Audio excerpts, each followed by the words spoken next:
नमस्कार प्यारे बच्चों, सारे एस्पिरेंट्स को मेरा नमस्कार। स्वागत है आप सभी का इस एमसीक्यू सीरीज में।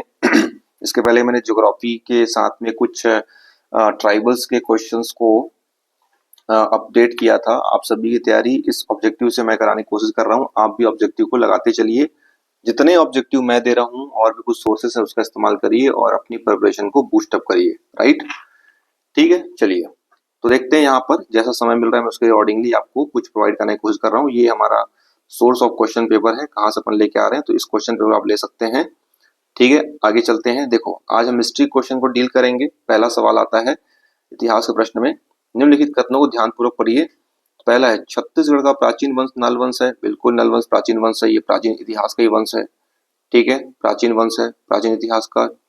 नल वंश के संस्थापक का नाम है शिशुक। क्या नाम पड़ता है? शिशुक।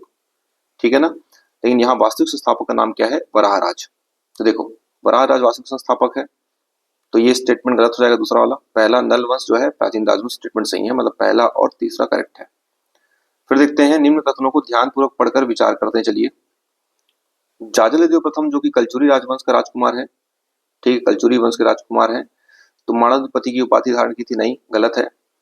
तो माणाधिपति की उपाधि जो है जाजल्यदेव सेकंड, जाजल्य देव सेकंड को तो माणाधिपति की उपाधि यहाँ पर मिली थी, है ना। किसको मिली थी? जाजल देव।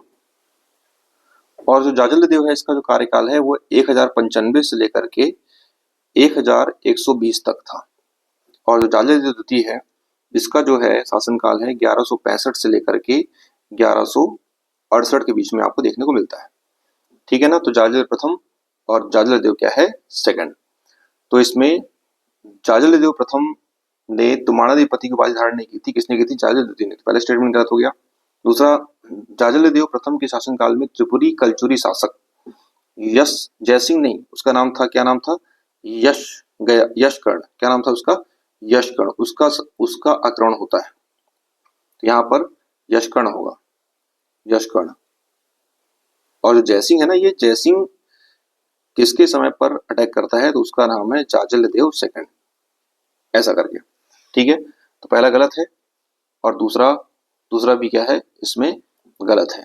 तो ना तो एक सही है ना तो दूसरा सही है। स्कंधावर का क्या अर्थ है कलचुरी शासन में? तो इसका ध्यान रखना, इसका आंसर युद्ध स्थल में निर्मित एक शिविर जिसे कहते थे स्कंधावर। ठीक, कलचुरी शासन काल में ये चलन में रहा। तीसरा प्रश्न, अच्छा, कुछ जो न्यू क्वेश्चन आपको मिलेंगे उसको पैनिक नहीं होना, पहले बोल दिया हूं। ठीक है, उनको आपको कैरी करके चलना है, बस ज्यादा सोचना नहीं है। अब इस समय सोचनी है, अब जितने हो सके चीजों को ग्रास्प करते चलिए। छत्तीसगढ़ का प्रथम मराठा शासक बिंबाजी भोसले था। ठीक है, बिल्कुल सही बात है। 1757 से लेकर के 1787 तक, कहीं पर 1758 भी दिखाई पड़ता है, 1758 1787 तक ये रहा बिंबाजी भोसले। 7 दिसंबर तक ये रहेगा। ठीक है, 7 दिसंबर 1787 को बिंबाजी की मृत्यु हो जाती है। तो पहला स्टेटमेंट करेक्ट है। दूसरा, छत्तीसगढ़ का प्रथम, तो पहला स्टेटमेंट करेक्ट है, दूसरा चेक करते हैं। छत्तीसगढ़ का प्रथम मराठा शासक रघुजी भोसला नहीं था। नील, क्योंकि नागपुर से रूल कर रहा था ये। नेक्स्ट, नीलकंठ रघुजी भोसला का दीवान था? नहीं। ये किसका था? नीलकंठ है ना। गोड़ो पंथ है, नीलू पंथ है, नीलकंठ को नीलू पंथ कहते हैं, नीलू पंथ यहाँ पे है। फिर गोड़ो पंथ था जो कि बिंबाजी जी के दीवान थे। ठीक है ना। तो यहाँ पे ये भी स्टेटमेंट इनकरेक्ट हो गया। नीलकंठ बिंबाजी जी का दीवान था, ये स्टेटमेंट सही है। तो पहला और चौथा, मतलब 4 का सी। असहयोग आंदोलन के समय पर, असहयोग आंदोलन की शुरुआत हुई थी 1 अगस्त 1920 को, और इसी दिन जो बाल गंगाधर तिलक है ना, उनकी मृत्यु हुई थी। तिलक की क्या हुई थी? मृत्यु हुई थी। इसी दौरान जो है असहयोग आंदोलन को प्रणेता थे महात्मा गांधी थे। उन्होंने रायपुर के, है ना, इस दौरान रायपुर में खादी सप्ताह मनाया गया था 7 से लेके 15 अक्टूबर 1921 को। ठीक है, अंजुमन बेगम के द्वारा ये खादी सप्ताह जो है चलाया गया था 7 से लेके 15 अक्टूबर 1921। चेक योर नॉलेज, है ना। अब डिटेलिंग हम लोग करेंगे, लिमिट तक करेंगे, उससे आगे आपको थोड़ा सा रीड करना पड़ेगा। बस्तर में शासन करने वाले राजवंश कौन कौन से हैं? तो पहला राजवंश कौन सा है? देखो बस्तर में नलवंश। ठीक है, दूसरा कौन सा? छिंदक नागवंश। छिंदक नागवंश तो पूरा का पूरा बारसूर में रूल करता है, बारसूर बस्तर में पड़ता है। और नलवंश का जो है पुष्करी, पुष्करी बोले तो कहाँ, भोपालपट्टनम, ठीक है, भोपालपट्टनम, ये बस्तर में। लेकिन राजर्षि तुल्य वंश की राजधानी कहाँ थी, आरंग थी। पूछा क्या है, बस्तर, तो पहला और क्या होगा, दूसरा, माने इसका आंसर क्या होगा, बी। 6 का आंसर क्या हो गया, बी। तो चलते हैं नेक्स्ट, ठीक है। एक नया क्वेश्चन आता है, मराठा काल में मुंडोना क्या है। तो ये एक प्रकार का टैक्स है, बहुत सारे टैक्स मराठा काल में आप देखते हैं जब किताब पढ़ते हैं, ठीक है। तो उस मराठा काल में मुंडोना क्या है, एक प्रकार से मुंडोना क्या है, कर है, बस इतना याद करना है ना। जैसे अभी मैंने यहाँ पर बताया ना, एक क्वेश्चन ये देखिए यहाँ पर, स्कंदवार क्या है, एक शिविर है, वैसे मुंडोना क्या है, कर है। स्कंदवार कलजुरी समय पर था, स्कंदवार जो है कलचुरी के समय पर चल रहा था, क्योंकि मुंडोना कब चल रहा था आपको, मराठा काल में। कैप्टन एडमंड ने के समय पर ब्रिटिश अधीक्षक का मुख्यालय कहां पर था, रतनपुर। क्यों, क्योंकि एडमंड के बाद, एडमंड जब आता है ना 1818 में, उसके फिर आता है एगन्यू। तो एगन्यू आता है कब, 1818 से लेकर कब तक रहता है, 1825 तक। इसने क्या किया, राजधानी शिफ्ट कर दिया, रतनपुर से कहां शिफ्ट कर दिया, रायपुर। तो अपन क्या पूछ रहे हैं कि एडमंड कहां से रूल करेगा, रतनपुर से रूल करेगा। एगन्यू राजधानी कहां शिफ्ट करेगा, रायपुर शिफ्ट करेगा, बस। इसका आंसर क्या होगा, रतनपुर। सिरपुर के अगला क्वेश्चन देखते हैं, सिरपुर के लक्ष्मण मंदिर का निर्माण 7वीं शताब्दी में हुआ है, 655 के आसपास। आप देखते हो महाशिव गुप्त वाल अर्जुन, ठीक है, 595, ठीक। तो यहाँ पर ध्यान रखना है कि सिरपुर के लक्ष्मण मंदिर निर्माण 7वीं शताब्दी के आसपास हुआ है, ठीक है। स्टेटमेंट क्या है इसमें, करेक्ट है। दूसरा, इसमें भगवान शिव का समर्पित, भगवान शिव को समर्पित है क्या, ठीक है। ध्यान रखना यहाँ पर, ये नहीं भगवान विष्णु को समर्पित है, वैष्णव का है। क्योंकि जो सिरपुर का लक्ष्मण मंदिर है, इस सिरपुर के लक्ष्मण मंदिर को बनाने का काम किसने किया था, हर्षगुप्त की जो पत्नी है उनका नाम है वासुटा देवी, इसने बनवाया था। और जो सिरपुर का लक्ष्मण मंदिर है, ये लक्ष्मण मंदिर उत्तर गुप्तकालीन वास्तुकला का उदाहरण है। और गुप्त जहां लग गया वहां ध्यान रखना वैष्णव, तो जहां वैष्णव लगा समझ जाना वहां पर विष्णु, ठीक है ना। तो यहां पर क्या हुआ, तीसरा सही है। इसका शिल्पकार ईशान नहीं था, ठीक है। ईशान तो इसके जो है प्रशस्ति, इन्होंने इस मंदिर की लिखी प्रशस्ति। तो पहला और तीसरा सही है, दूसरा और चौथा क्या है, गलत है, ठीक है। तो 9वां का यहाँ पे क्या हो जाएगा, बी। फिर चलते नेक्स्ट, 1920 तक है ना, छत्तीसगढ़ में परगनों की संख्या कितनी थी। देखो, जो एक नाम सुनते हैं आप लोग, सूबा है, उसका नाम है, सूबेदार है, उसका नाम विठल राव दिनकर। तो विठल राव दिनकर ने छत्तीसगढ़ को 27 परगनों में बांटा था, और इन्हीं 27 परगनों को 9 परगनों में बांटा किसने, एगन्यू ने, है ना। तो ये आंसर क्या होगा, 9। ये एगन्यू अभी लिखा था मैं 1818 से लेकर 1825 तक, तो उसके बाद 9 परगनों तक ही चलता रहा, तो इसलिए 1922 ऐसे 20 आपको ऐसे कंफ्यूज करने का दिया है। तो ये कितने परगने में था, 9 परगने बस, ठीक है। मराठा शासनकाल में बहरीन किस प्रशासनिक इकाई का मुख्य अधिकारी होता है, तो वो होता है तालुका। तालुका में एक शब्द आता है, उसे बोलते हैं बहरीन। तो यहाँ पे एक नया शब्द मिल रहा है, मराठा काल, मराठा में तालुका, तालुका के अंदर प्रशासनिक इकाई क्या थी, बरहीन, क्या थी, बरहीन, ठीक है। ये क्वेश्चन 11 का सी रट लेना इसको, ठीक है। 12वां क्वेश्चन देखते हैं, 1818 में छत्तीसगढ़ पहली बार अंग्रेजी शासन काल के अधीन आया क्या, बिल्कुल। तो 1818 में ही छत्तीसगढ़ में जो ब्रिटिश अधीक्षकों का नियुक्ति हुआ, है ना, ब्रिटिश अधीक्षक का शासन काल चला कब से, 1818 से लेकर 1830 तक। तो पहला स्टेटमेंट 2 करेक्ट है। छत्तीसगढ़ 1818 में छत्तीसगढ़ में ब्रिटिश संरक्षण स्थापित होने का मुख्य कारण रघुजी तृतीय का अल्पवयस्क होना, बिल्कुल। छोटे थे तो बोला अंग्रेजों ने कि हम इनका शासनकाल अपने अंडर रख लेते हैं, बाकी आगे जब बड़े होंगे तो दे देंगे, दे भी दिया बाद में। तीसरा, ब्रिटिश संरक्षण काल में छत्तीसगढ़ संचालन के लिए जिलेदार नहीं, बोला ना अभी, ब्रिटिश संरक्षण काल में ब्रिटिश अधीक्षक की नियुक्ति हुई, न कि जिलेदार। जब रघुजी तृतीय बड़ा होगा, तो रघुजी तृतीय जो बड़े होंगे, रघुजी तृतीय जिलेदार के माध्यम से शासन करता है, ठीक है ना, तो ये स्टेटमेंट गलत है। तो सही पहला दूसरा सही है। पांडु वंश का सबसे पुराना अभिलेख कौन सा है भाई? क्योंकि यहाँ पर देखो इंदबल का, ईशान देव का, ईशान देव का खरौद शिलालेख, ठीक है ना। ये पांडु वंश की शासक सबसे पुराना अभिलेख है। कौन सा? ईशान देव का। कौन सा बोलेंगे? खरौद शिलालेख। क्लियर। फिर अपन चलते हैं नेक्स्ट। इसका आंसर क्या होगा? बी। नेक्स्ट देखते हैं 1903 के प्रांतीय अधिवेशन का प्रथम, कांग्रेस का है ना, कांग्रेस का जो प्रांतीय अधिवेशन है 1903 वाला, ये हुआ था कहां पर? नागपुर। 1906 वाला ये कहाँ हुआ था? जबलपुर। और 1907 वाला ये कहाँ हुआ था? रायपुर। और इसी में ही गरम दल और नरम दल का क्या हुआ था? विभाजन 1907 में। तो फिलहाल 1903 वाला कहाँ पर हुआ था? नागपुर खत्म। रायपुर में खंडोबा मंदिर का निर्माण कौन करवाता है? तो इसका नाम है बिंबाजी भोसले। तो ये भी जान रखें, रतनपुर में खंडोबा मंदिर है, कौन निर्माण कराएंगे? बिंबाजी भोसले। अगला क्वेश्चन देखते हैं, फडणवीस किस शासन काल का राजस्व अधिकारी था? उसका शासन काल था मराठा। मराठा में फडणवीस जो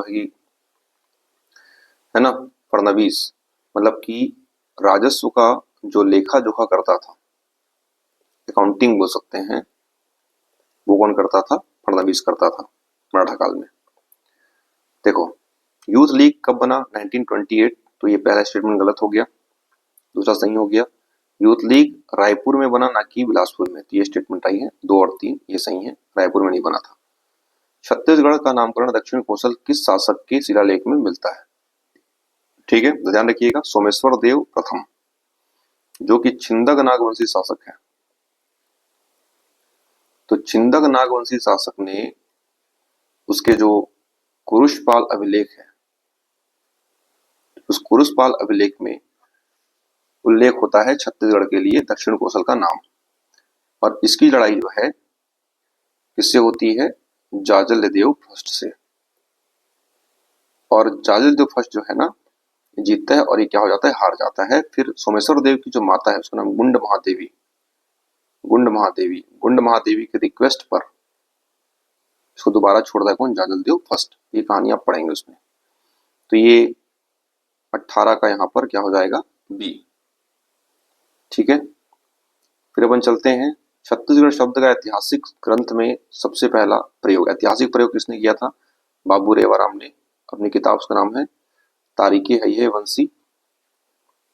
ये ऐसी इसकी रचना है, क्रम विलास करके है, 19वीं शताब्दी में। ठीक है, क्लियर, याद रखना है इसको अपने को। पहला ऐतिहासिक ग्रंथ में प्रयोग बाबू रेवाराम के द्वारा किया गया था। छत्तीसगढ़ शोषण विरोधी मंच कब बना? 1946। और इसके अध्यक्ष या स्थापनाकर्ता कौन थे? ठाकुर प्यारेलाल सिंह। ठीक है, बेसिकली इनकी सारी जो गतिविधियां हैं ये राजनांदगांव से होंगी। इनकी? प्यारेलाल सिंह की। प्रागैतिहासिक ऐतिहासिक काल में शैलचित्र बानो पर्वत, ये एक्चुअली बानी पर्वत होगा, बानी बानो जो भी है, से प्राप्त हुआ है। कुछ प्रागैतिहासिक काल का जो साक्ष्य है, प्रागैतिहासिक काल का जो साक्ष्य है, ये बानो पर्वत से मिला है। ये पर्वत कहाँ है? बताएंगे रायगढ़। वैदिक काल में दक्षिण छत्तीसगढ़ को क्या बोलते थे? कोसल के नाम जाना जाते थे क्या? तो भाई बिल्कुल गलत है। वैदिक काल में बस्तर को बोला गया है दक्षिण दिक, लिखा है नेक्स्ट वाले लाइन में। तो स्टेटमेंट 2 करेक्ट। तो यहां पर 22 का बी।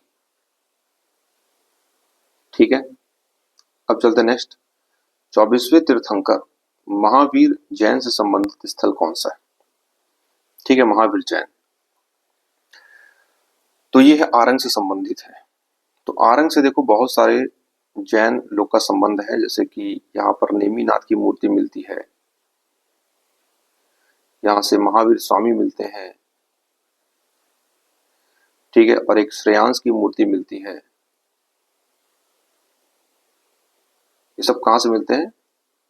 आरंग से। यहाँ पर भांडल देउल मंदिर भी है, मंदिर बोलते हैं आरंग को, बोलते हैं मंदिरों की नगरी भी कहा जाता है आरंग को बोलते हैं। ठीक है, नेमिनाथ है, महावीर स्वामी है, श्रेयांश की मूर्ति यहाँ से मिलती है। नगपुरा से पार्श्वनाथ स्वामी मिलते हैं 23वें नंबर के। ठीक है, भाटागुड़ा से मिलते हैं शांतिनाथ 16वें नंबर के, और यहाँ मिलते हैं पहले नंबर के ऋषभ देव। ठीक है ना, पहले नंबर। तो यहाँ पे हमको बस याद रखना है। ठीक है, ध्यान पूर्वक पढ़ते हैं स्टेटमेंट, सही उत्तर चुनना है। मौर्यकालीन रूप मासक सिक्के जांजगीर के ठठारी, ठठारी पड़ता है शक्ति में, जांजगीर में नहीं पड़ता। ठीक, कहाँ पड़ेगा? शक्ति, शक्ति जिले के पहले जांजगीर में था, कहाँ गया? ठठारी में आ गया है। वहां से मिलते हैं रूप मासक। तीसरा है, इन सिक्कों की खोज रविन्द्रनाथ मिश्र ने की थी, नहीं, का संबंध से बिल्कुल नहीं है, पहला बस सही है, 24 का ए। ठीक है, देखो, सातवाहन कालीन गुंजी शिलालेख पर, गुंजी, गुंजी कहाँ पड़ता है? दमोदर के पास में। तो ये कहाँ पढ़ने लगा है? शक्ति, पहले जांजगीर चांपा में पढ़ता था। इसकी भाषा प्राकृत है, बिल्कुल सही है। गुंजी शिलालेख में है ना, यहाँ पर वरदत्त श्री का नाम आता है। ठीक है, तो गुंजी शिलालेख में राजा अभिलक का उल्लेख नहीं है, किनका है? वरदत्त श्री का है, जहां पर उन्होंने 2 बार 1000 गाय दान किया था और अपने जीवन वृद्धि की कामना की थी उन्होंने। किसने? वरदत्त श्री को। तो पहला स्टेटमेंट सही है, दूसरा गलत है, तो इसमें केवल आएगा 25 का ए। छत्तीसगढ़ के कुषाण वंश का शासन तीसरी शताब्दी में था। ये पहला देखते हैं यहाँ पर क्वेश्चन नंबर 26। तो यहाँ पूछा है कि सही उत्तर चुनना है। नहीं, देखो, ये शताब्दी ईसा पूर्व में थी कुषाण वंश, तो पहला गलत हो जाएगा। कुषाण कालीन सिक्के बिलासपुर से प्राप्त हुए हैं, बिलासपुर के साथ से, कि बिलासपुर में से तांबे का सिक्का मिला इनका। बाकी कुषाण कालीन सिक्के के लिए फेमस स्थान है खरसिया। ठीक है, वहीं से मिलता है, खरसिया के पास पड़ता है एक स्थान तालीकोटा।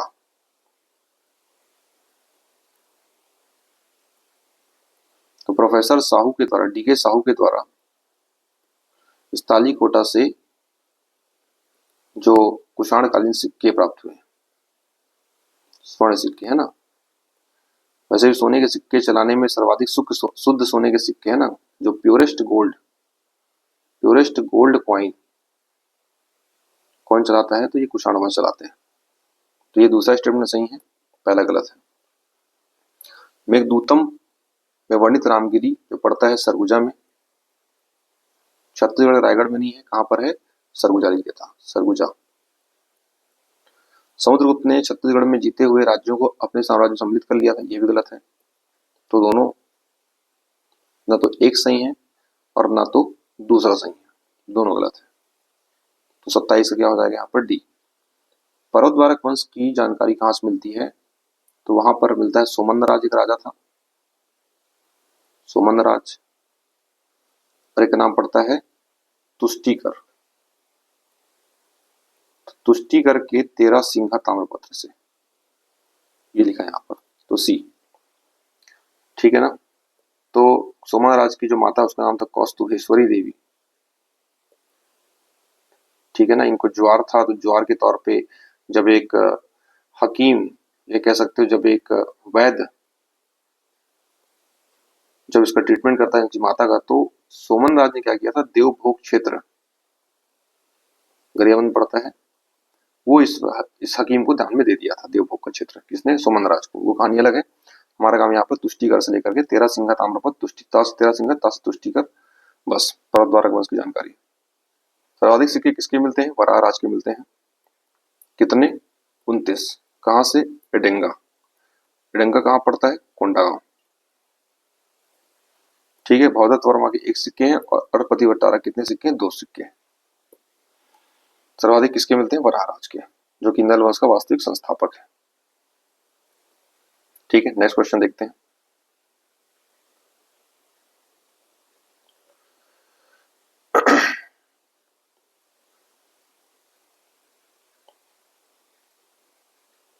ठीक, अगला क्वेश्चन देखिए यहाँ पर, आरंग ताम्रपत्र राजर्षि तुल्य वंश से संबंधित है बिल्कुल भीमसेन फर्स्ट का, है ना। आरंग ताम्रपत्र भीमसेन जो फर्स्ट है उसका ही ताम्रपत्र का नाम है क्या, Bhimsen second, sorry Bhimsen second का आरंग ताम्रपत्र जो है राजसी तुल्य वंश का है। बिल्कुल स्टेटमेंट सही है, ठीक। और उसके बाद दूसरा है इस ताम्रपत्र में राजसी तुल्य वंश के कितने 6 शासकों के नाम का उत्कीर्ण है, ये भी सही है, ये भी सही है।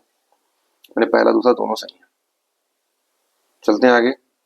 छत्तीसगढ़ में सर्वाधिक मंदिर बनाने का श्रेय किनको जाता है, तो इसका आंसर है सरबपुरी वंश के शासकों को बहुत ज्यादा मंदिर बनाने का श्रेय यहाँ पर जाता है। सैल वंश का जो शासन है, सैल वंश ध्यान रखना, ये दुर्ग क्षेत्र में इसने शासन किया। ये वन लाइनर क्वेश्चन है, सैल वंश का शासन किस क्षेत्र में था, तो कहाँ था, ये दुर्ग क्षेत्र में था। कौन सा वंश का, सैल वंश का, क्षेत्र क्या था, दुर्ग, ठीक। फिर चलते हैं यहाँ पर पाली, कोरबा में पड़ता है पाली, तो कोरबा में स्थित जो पाली है, तो कोरबा में एक बाण वंश था, तो उसका नाम था विक्रमादित्य। तो उसने क्या किया था 9वीं शताब्दी में, ठीक है, 855 एग्जैक्ट मुझे याद नहीं आ रहा है, 855 के आसपास, है ना।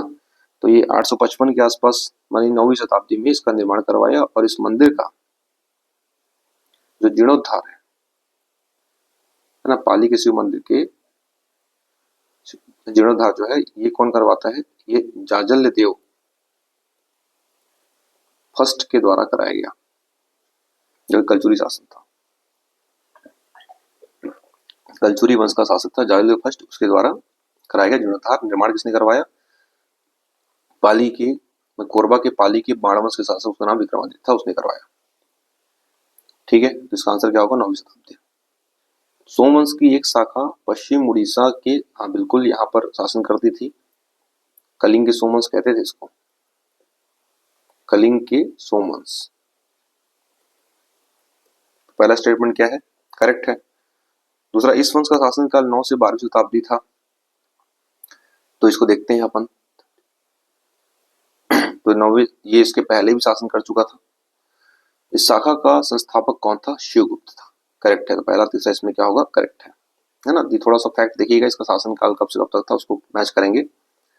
चिंदक नागवंश संस्थापक का नाम क्या था, नृपति भूषण। तो इसकी वंशावली याद रखिएगा, नृपति भूषण, धारावर्ष, मधुरांतक देव, सोमेश्वर देव, ऐसा करके याद रखिए, कन्हर देव, ऐसा, है ना। तो कौन होगा, नृपति भूषण। चिंतक नागवंश जो बस्तर का राजवंश है, वो याद रखना विशेष करके आपको, ठीक है। बस्तर में इनकी राजधानी बारसूर में थी, ठीक है। उसी प्रमुख शासक थे कौन, सोमेश्वर देव फर्स्ट, जिसकी कहानी मैं थोड़े पहले आपको बता रहा था। फिर देखते हैं, छत्तीसगढ़ कलचुरी का शासन रतनपुर से प्रारंभ होता है, स्टेटमेंट सही है। इनकी कुल देवी महालक्ष्मी नहीं थी भैया, कौन थी, गजलक्ष्मी थी, ठीक है। तो दूसरा स्टेटमेंट गलत हो गया। सबसे लंबी अवधि तक शासन इन्होंने किया, 1000 से लेकर के 1724, समझ जाओ 724 सालों का लेगेसी इनका यहाँ पर था।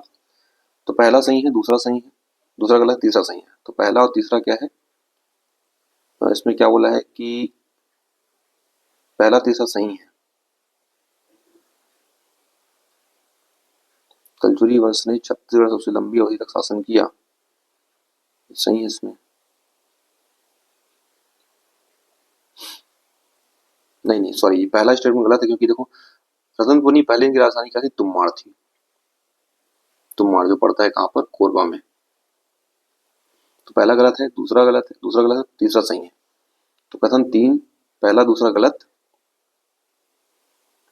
और इसमें पहला और दूसरा गलत है, पहला 1 और 2 गलत है, और तीसरा क्या है, सही है। ऐसे कंडीशन ध्यान रखना, पूरे ऑप्शन को चेक करना भी पहले कह दिया है ना, हड़बड़ी में हमने गलत नहीं करना, सारे के सारे क्वेश्चन सही बनने चाहिए, फालतू, है ना, ऐसे क्वेश्चन हमारे समझ गलत नहीं होने चाहिए।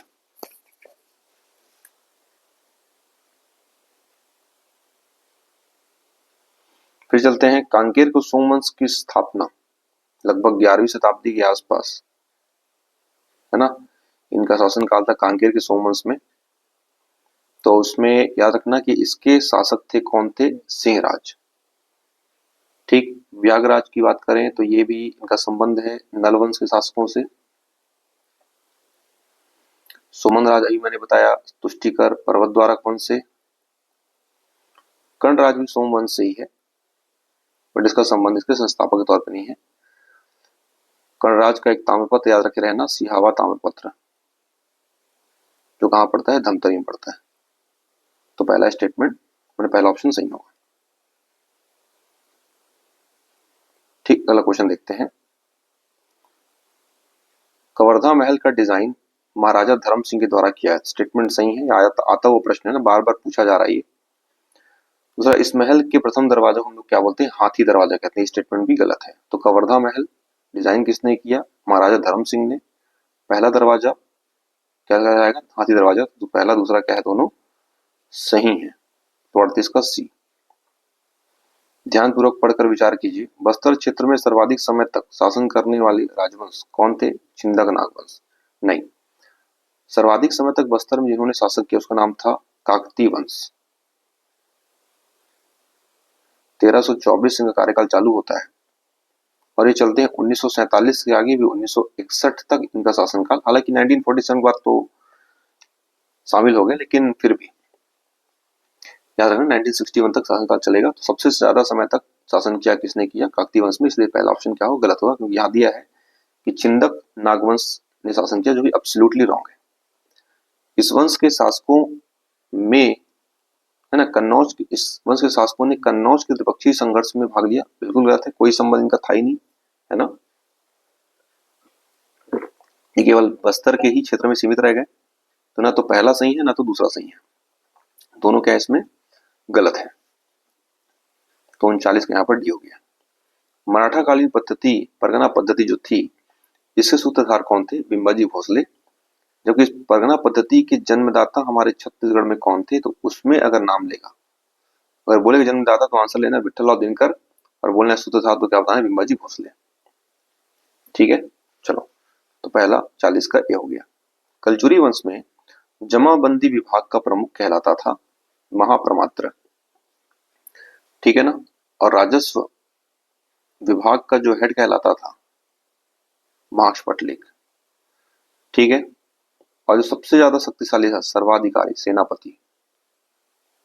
और महाप्रतिहार मतलब कि ये किले की रक्षा या राजा की रक्षा, किले या फिर राजा का रक्षक, महाप्रतिहार। तो हमको बताना है जमाबंदी प्रणाली कौन देखता था, महाप्रमात्री देखता था जमाबंदी प्रणाली। ठीक। जबकि राजस्व विभाग का अक्षपटलिक, मार्क्सपटलिक, पटल मतलब पटल में जन रखते हैं ना, कोई भी जो भी लेखा जोखा सबको यहीं पर रखना, वो मार्क्सपटलिक करके याद रखना है। गोपालपट्टनम विद्रोह कब हुआ, 1895 नहीं 1795। पहला स्टेटमेंट गलत हुआ। बस्तर का प्राचीन नाम भंवरकोट था। ठीक है, ये सही। बस्तर को हम कहते थे, भ्रमरकोट कहते थे एक समय पर। छत्तीसगढ़ रियासतों के विलीनीकरण के समय पर बस्तर का राजा प्रवीरचंद भंजदेव था। बिल्कुल करेक्ट है। दूसरा सही है, तीसरा सही है, पहला क्या है, गलत है। दूसरा तीसरा सही है यहाँ पे। मराठा के घरों पर लगने वाला जो कर है उसे बोलते थे पट्टी।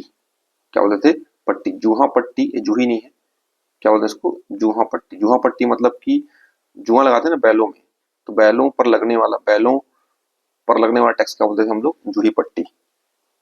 चलो, इसका आंसर क्या होगा, सी। सोना खान विद्रोह के नेता वीर नारायण सिंह ने आत्मसमर्पण किया है कब, तो ये किया था उन्होंने जब, देखो सब तरफ से घिर गए वो, है ना। कैप्टन स्मिथ उस समय गए थे अंग्रेज की तरफ से, कैप्टन स्मिथ और नेपियर, है ना। कैप्टन स्मिथ और नेपियर दोनों गए, सोना खान के जंगल सब तरफ से घेर लिए। जब ऐसा लगा वो घिर चुके हैं तो उन्होंने 2 दिसंबर, है ना, कब, 2 दिसंबर 1857 को उन्होंने समर्पण कर दिया। और 5 दिसंबर को 1857 में जो समय पे जो चार्ल्स सी इलियट था, है ना, चार्ल्स सी इलियट के सामने सोना खान के जो वीर सपूत थे वीर नारायण सिंह, इनको क्या किया गया, प्रस्तुत किया गया। और 10 दिसंबर 1857 को इनको क्या दे दी गई, फांसी दे दी गई। कहां पर, रायपुर के जयस्तंभ चौक में। तो मैं थोड़ा सा एग्जाम के अकॉर्डिंगली एकदम चल रहा हूँ, आपको भी एकदम एग्जाम के अकॉर्डिंग ही चलना है। जितने क्वेश्चन हो सके अपन करने की कोशिश कर रहे हैं। इसका आंसर क्या होगा, 2 दिसंबर 1857। अब पूरी कहानी डील करना संभव तो है नहीं, तो आप भी कुछ चीजों को पढ़ के चलिए, ठीक है। अब देखो इसमें आंसर दिया है, ये नहीं आंसर देख के बनाना है, पहले आप क्वेश्चन को समझो, डील करो मेरे साथ, समझो, और फिर आप आंसर देखना, कोई दिक्कत नहीं है। सरबपुरी शासनकाल में भोग तालुका के अधिकारी को भोगपति कहते थे, है ना। जो 45 का पहला क्वेश्चन, पहला ऑप्शन क्या है, सरबपुरी शासनकाल में भोग या तालुका के अधिकारी को भोगपति कहते थे, एकदम करेक्ट है। राजा की अनुमति से उसे ग्राम दान देने का अधिकार था, बिल्कुल, राजा अगर कहे तभी वो भोगपति, है ना, जो है ग्राम दान कर सकता था। ये पहला दूसरा दोनों क्या है इसमें से सही है। छत्तीसगढ़ स्वतंत्रता संग्राम के अंतिम शहीद किसे कहा जाता है, ठीक है। तो यहाँ पर जो है सुरेंद्र साय थे, जिन्होंने, सुरेंद्र साय ने संबलपुर का विद्रोह किया था। कहाँ का विद्रोह किया था, संबलपुर का विद्रोह किया था। ये 1857 में विद्रोह हुआ था। इसके लीडर थे सुरेंद्र साय। 1858 में ही रायपुर से सिपाही विद्रोह हुआ था, ठीक है, सिपाही विद्रोह हुआ था रायपुर से। किसने किया था, हनुमान सिंह ने। इन्हें कहते हैं छत्तीसगढ़ का मंगल पांडे बोलते हैं। वीरनारायण सिंह का विद्रोह तो खैर मान लीजिए 1857 में पीक पर आया राज्य के, है ना। और बलराम सिंह तो अजीत सिंह के साथ भाई बलराम सिंह, इन दोनों ने 1833 में एक विद्रोह किया, उसे कहते हैं बरगढ़ विद्रोह, ठीक है। तो यहाँ पर अंतिम शहीद कौन कहलाते हैं, सुरेंद्र साय कहलाते हैं। 1884 के आसपास, जहां तक कि मुझे एग्जैक्ट तो यही है, बट 1884 में इनकी मृत्यु होती है, किनकी, सुरेंद्र साय की। और हनुमान सिंह तो खैर पकड़ में आए नहीं, भाग गए। वीरनारायण सिंह को अभी बताया मैंने, 10 दिसंबर को फांसी दे दी गई 1857 को। ये बने रहेगा तो 1884 तक, कौन, सुरेंद्र साय, ठीक है। अब चलते हैं आगे। इनमें से कौन कन्नौज शासक हर्षवर्धन के समकालीन था। तो देखो एक नाम आता है, उसका नाम है महाशिवगुप्त बालार्जुन, केवल 4, ठीक है, जो कि समकालीन थे। ये पांडु वंश के शासक थे। 595 से लेकर के 655 ये इनका कार्यकाल है, किसका, महाशिवगुप्त का, बालार्जुन का। ये शैव धर्म को मानते थे, ये भी याद रखना। तो 47 का आंसर क्या होगा यहाँ पर, डी। सविनय अवज्ञा आंदोलन के दौरान बिलासपुर में कर ना दो आंदोलन ये चला, है ना, कब, 1930-32 के आसपास। तो यहाँ पर बिलासपुर में कर नहीं आंदोलन चलाने वाले व्यक्ति का नाम क्या था, गजाधर साव। क्या नाम था, गजाधर साव, याद रखना है, ठीक है। हालांकि देखो ये भी बिलासपुर से बिलोंग करते हैं, ये बिलासपुर बिलोंग करते हैं, ये बद्रीनाथ साव बिलासपुर बिलोंग करते हैं। तो ऐसे में भैया देखो, जब तक परफेक्शन नहीं आए तब तक क्वेश्चन बनेंगे नहीं, ठीक है। तो गजाधर साव जो है ये 48 के इस प्रश्न का उत्तर है। कर नहीं आंदोलन बिलासपुर में किसने चलाया, गजाधर साव। इनका संबंध मुंगेली से भी है, मुंगेली से आप समझेंगे आगे चल के, कुछ कुछ इवेंट पढ़ते हैं तो मुंगेली से भी इनका ताल्लुक है। बिलासपुर पास मुंगेली पड़ता है। जैसे कि नमक सत्याग्रह की बात करते हैं, नमक सत्याग्रह वगैरह सब, है ना, ये सब इन्होंने तोड़ा था वगैरह। अब आगे चलते हैं इसमें। महिपत राव दिनकर छत्तीसगढ़ का पहला सूबेदार था, एकदम सही है। 1787 से लेकर के 1790, कहीं कहीं 1788 भी दिया है, ठीक है। क्योंकि देखिए, और इसी समय यूरोपीय यात्री जो लैकी है, लैकी 1787 में इसका रायपुर में आगमन होता है। तो इसमें देखो असत्य छांटना है, तो पहला भी सही है, दूसरा भी सही है, ठीक, पहला भी सही है, दूसरा भी सही है। मतलब यहाँ पर न तो एक और न तो दोनों असत्य नहीं है, दोनों क्या है, सत्य है। छत्तीसगढ़ प्राचीन राजवंशों की राजधानी का सही क्रम ध्यान रखना। देखो इनमें सब, आरंग किसकी राजधानी थी, राजर्षि तुल्य कुल वंश की थी। सरबपुरी किसकी थी, नल वंश की थी, ठीक है। सिरपुर किसकी थी, ये तो पांडु वंश की थी। और विनीतपुर थी किसकी, तो ये बताएंगे सोम वंश की थी। ठीक है, तो अगर क्रम जमाएंगे तो सबसे पुराना राजवंश यही है, कौन सा? नल वंश। तो इनकी राजधानी पहले आएगी 2 नंबर पर। आरंग 4वीं से लेके 5वीं शताब्दी में, तो यहाँ पर दूसरे नंबर पे आरंग है। फिर सोमवंश की राजधानी की बात करते हैं 6वीं शताब्दी के आसपास ये है। तीसरे में क्या आएगा? सिरपुर के पांडुवंश, जो सबसे लेटेस्ट में आते हैं। तो ये इसका आंसर होगा बी। तो ये क्रम से जब इनके राजवंशों का जो कार्यकाल जानोगे आप, कार्यकाल, ठीक है, तो आपको यहाँ पर ध्यान रखना है।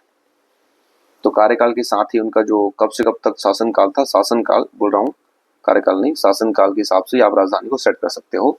ठीक है, तो छत्तीसगढ़ की हिस्ट्री से इन क्वेश्चंस को आप देखिएगा और आप इसको स्पीड के अकॉर्डिंगली देखिए कैसे स्पीड से आता है।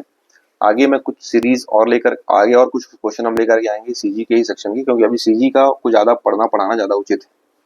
ठीक है, चलिए तब तक आप इसको देखिए फटाफट, और मैं पहले डील करता हूँ तब देखा करें, उत्तर के हिसाब से नहीं चलना है अपने को। ठीक है, क्लियर है? क्योंकि मैं एक क्वेश्चंस के साथ बहुत सारे फैक्ट बता रहा हूँ, उन सारे फैक्ट को भी कवर करते चलना है। अगर आप पढ़ लें तो भी ठीक है, नहीं पढ़े तो उनके लिए और खास कर रामबाण इलाज है। ठीक है, चलो धन्यवाद, मिलते हैं आगे। All the best, keep continue, keep share this video. अपने अपने स्टेटस में जरूर लगाइए इन सारे वीडियोस को, है ना। एक बार अपने स्टेटस में लाएंगे, मेरे वीडियोस ग्रो होंगे and that is a more motivation for me. ठीक है, बिकॉज इसमें टाइम टेकिंग प्रोसेस रहता है, मैं चीजों को लेके थोड़ा सा, है ना, जब समय देता हूँ आप बिल्कुल शेयर कर दीजिए, जितना हो सके शेयर करिए और उसको पूरा वॉच करिएगा। ठीक है, चलिए thank you and wish you all the very best.